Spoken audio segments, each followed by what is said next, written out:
Muy buenos días, bienvenidos a Directo América de France 24. Yo soy Elena Lozano y todo lo que verá a continuación es noticia. Iniciamos. María Corina Machado afirma estar dispuesta a retornar a Venezuela en cuanto le sea posible. Las declaraciones de la líder de la oposición venezolana tienen lugar a pesar de que Donald Trump aseguró que no tenía la capacidad de gobernar el país y de que apostara por Delcy Rodríguez para liderar la transición tras la captura de Nicolás Maduro. Tras la captura y puesta en prisión de Nicolás Maduro, la atención está puesta en uno de los actores más influyentes en la vida política de Venezuela, el ejército. Los uniformados mostraron su apoyo al depuesto presidente y ahora con la juramentación de Delcy Rodríguez como presidenta encargada, nos preguntamos ¿qué papel jugarán? La coalición de voluntarios se reúne en París en búsqueda de compromisos concretos para Ucrania en la guerra que libra con Rusia. Emmanuel Macron, Keir Starmer y Friedrich Merz quieren garantías de seguridad para Kiev si, por ejemplo, Moscú violara un eventual alto el fuego y reanudara la guerra.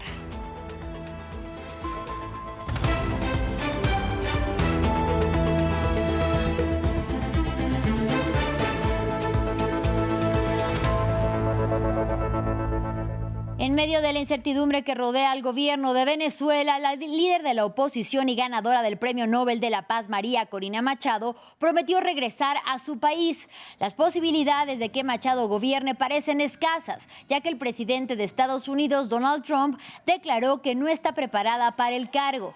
Así habló la líder opositora venezolana a la cadena de televisión estadounidense Fox News. Bueno, antes que nada planeo regresar a Venezuela lo antes posible. Como siempre he dicho, cada día decido dónde soy más útil para nuestra causa. Por eso me mantuve escondida por más de 16 meses y por eso decidí salir, porque creí que en ese momento sería más útil para nuestra causa poder hablar desde donde estoy. Pero planeo regresar a casa lo antes posible. En ese contexto, el ejército de Venezuela es uno de los actores más influyentes en la vida política del país. Más allá de verse desbordado en la operación de Estados Unidos el sábado 3 de enero, fueron un bastión imprescindible durante el gobierno de Nicolás Maduro. Y en esta actual situación mantiene su ascendencia a nivel interno. ¿Qué papel jugarán en el gobierno de Delcy Rodríguez, juramentada como presidenta encargada? Ramiro Cuellar Verena nos amplía.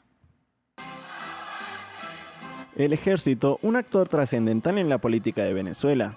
Las Fuerzas Armadas Nacionales Bolivarianas ocuparon un rol clave en el gobierno de Nicolás Maduro. Con un control sobre las disidencias, lograron contener a los movimientos opositores contra el gobierno.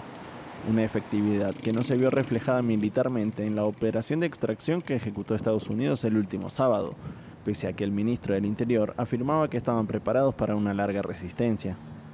Lo que sí es cierto es que este país se ha venido preparando para cualquier situación.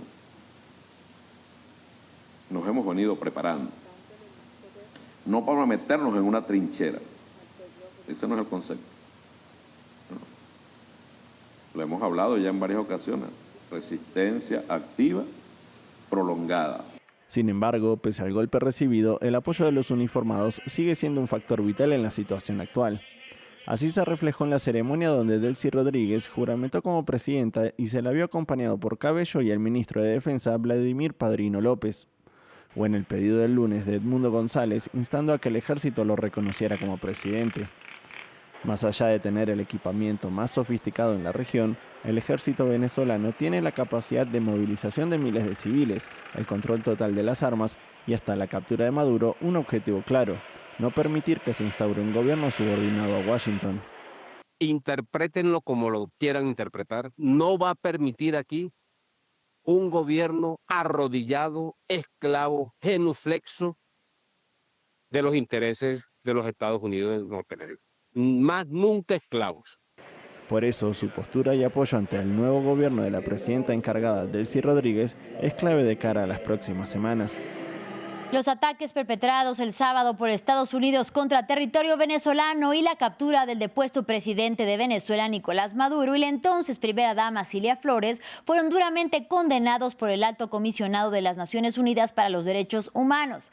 Volker Turk, que fue declarado como persona non grata por el Parlamento venezolano en julio del 2025, aseguró que las acciones de la administración Trump hacen al mundo menos seguro y lanzan una señal de que los poderosos pueden hacer lo que quieran. Es evidente que la operación socavó un principio fundamental del derecho internacional, que los estados no deben amenazar ni usar la fuerza contra la integridad territorial ni la independencia política de ningún estado. Estados Unidos ha justificado su intervención alegando el prolongado y atroz historial del gobierno venezolano en materia de derechos humanos. Sin embargo, la rendición de cuentas por las violaciones de derechos humanos no puede lograrse mediante una intervención militar unilateral que viole el derecho internacional. El pueblo venezolano merece que se rindan cuentas a través de un proceso justo y centrado en las víctimas. Tras los ataques perpetrados por Estados Unidos en Venezuela, el gobierno colombiano ordenó un despliegue militar en la ciudad de Cúcuta a lo largo del puente internacional Simón Bolívar, que atraviesa desde Colombia hasta Venezuela. Y nuestra enviada especial, El Mariángulo, recorrió la zona y platicó con algunos ciudadanos transfronterizos. A diferencia de la situación que se registra en el puente internacional Atanasio Girardot y en el puente Francisco de Paula Santander, aquí en el puente internacional Simón Bolívar, lo que se registra es un agolpamiento tanto de transeúntes, de vehículos que intentan cruzar del lado venezolano a este punto del lado colombiano, pero también una acumulación de reporteros, de camarógrafos, de personas de la prensa internacional que han venido desde distintas naciones a reportar cuál es el panorama en este punto fronterizo entre Colombia y Venezuela. Vemos como reporteros de diferentes nacionalidades se agolpan todavía este martes 6 de enero en este punto, intentando capturar noticias y reacciones de la población, tanto venezolana y colombiana, de cómo viven este momento de incertidumbre tras los ataques de las fuerzas estadounidenses registrados en la nación petrolera desde el pasado sábado. La captura de Nicolás Maduro ha reactivado un debate latente entre casi 8 millones de venezolanos en el extranjero, la idea de regresar a su país. Desde ciudades fronterizas como Cúcuta en Colombia hasta comunidades migrantes en toda la región latinoamericana, la aprehensión del depuesto presidente venezolano por parte de Estados Unidos y el inicio de procesos judiciales en su contra han generado expectativas sobre el futuro político, social y económico de Venezuela tras más de una década de éxodo masivo. Juan Pablo Lucumí tiene la historia. ¿Regresar a Venezuela tras la captura de Maduro? Una pregunta que se hacen miles de venezolanos en el exterior. Nailet Arceli Suseche es una de estos tantos. Tiene 57 años, trabaja como empleada doméstica, huyó hacia Colombia hace 5 años y hoy se aferra a la esperanza de regresar a su país, mientras Maduro mantiene en custodia. Cuando me despiertan en la mañana, mi mamá llamó a mi mamá me dijo, hija, ya te puedes venir, ¿no? Pero hay muchos sentimientos encontrados, porque no es el hecho de que tú ya tienes tiempo aquí, ¿no? Ya has creado hasta una comunidad. Entonces hay como sentimientos encontrados, voy, pero antes dejé mucho, ahora me voy y dejo también. Pero sí, yo digo que tarde o temprano nosotros tenemos que regresar. Y tenemos que regresar para mejorar, para ser un mejor país, definitivo. La violencia de género y la persecución la hicieron salir de Venezuela a buscar refugio y mejores oportunidades. Ahora es líder de Corpmuve, una fundación de mujeres venezolanas que apoya a migrantes con alimentos, medicinas y orientación en diversos temas. La organización con sede en la ciudad fronteriza de Cúcuta está formada por 30 mujeres venezolanas. El asentamiento alberga aproximadamente 400 familias, de las cuales el 40% son migrantes y el otro 60% son colombianos desplazados por la violencia de grupos armados ilegales en la región. Rosángela Arrieta es una de las personas que recibe ayuda por parte de esta organización. Con tranquilidad, no con así emocionarse uno ni alegrarse así tanto, porque como le digo, uno no se puede alegrar por las desgracias de otras personas. Pero sí con un poco como que con más ánimo, porque se está haciendo justicia. Se está haciendo justicia en Venezuela y pues es lo que queremos. Según los datos de la Organización Internacional de la ONU para los Migrantes, desde 2014 7,7 millones de venezolanos, o el 20% de la población, han abandonado el país, sin poder permitirse alimentos o buscando mejores oportunidades económicas. La canciller colombiana Rosa Villavicencio aseguró que el gobierno colombiano esperará a que los venezolanos decidan su futuro político antes de reconocer a Delcy Rodríguez como presidenta encargada de Venezuela. Además, informó que Colombia se apoyará en organismos multilaterales para enfrentar las amenazas de una operación militar de Estados Unidos. Rechazamos todas las amenazas que se hacen contra cualquier país y que rechazamos las administraciones de tipo colonialista cuando hemos llegado a la soberanía de los países. La reunión que tendremos hoy con el representante de Estados Unidos es justamente para presentar nuestra nota verbal de rechazo a estas injurias, a estas amenazas que no lo son, como hemos dicho, solamente para el presidente Gustavo Petro, sino que queremos que entiendan y que la sociedad sepa que es nuestro presidente elegido democráticamente, es el presidente legítimo. En otro orden de ideas, la capital francesa es escenario de la reunión de la coalición de voluntarios liderada por Francia, Reino Unido y Alemania. El presidente francés Emmanuel Macron, el primer ministro británico Keir Starmer y el canciller alemán Friedrich Merz se reúnen en el Palacio del Elíseo con un objetivo: buscar compromisos concretos para Ucrania en la guerra que libra desde hace casi 4 años con Rusia. Al encuentro asistirán representantes de los 35 miembros de la coalición, incluidos 27 jefes de Estado, y quienes quieren garantías de seguridad para Kiev si, por ejemplo, Moscú violara un eventual alto el fuego y reanudara la guerra. Ahora vamos a Irán. Al menos 25 personas han muerto en las protestas que sacuden al país desde hace 9 días. Los ciudadanos exigen reivindicaciones económicas, demandas políticas e incluso piden el fin de la República Islámica, mientras el gobierno de Masoud Pezeshkian insiste en que no mostrará ninguna indulgencia ante los que llama alborotadores y advirtió de una respuesta firme y decisiva ante cualquier agresión de otros países, y eso en referencia al apoyo de Estados Unidos e Israel a las manifestaciones.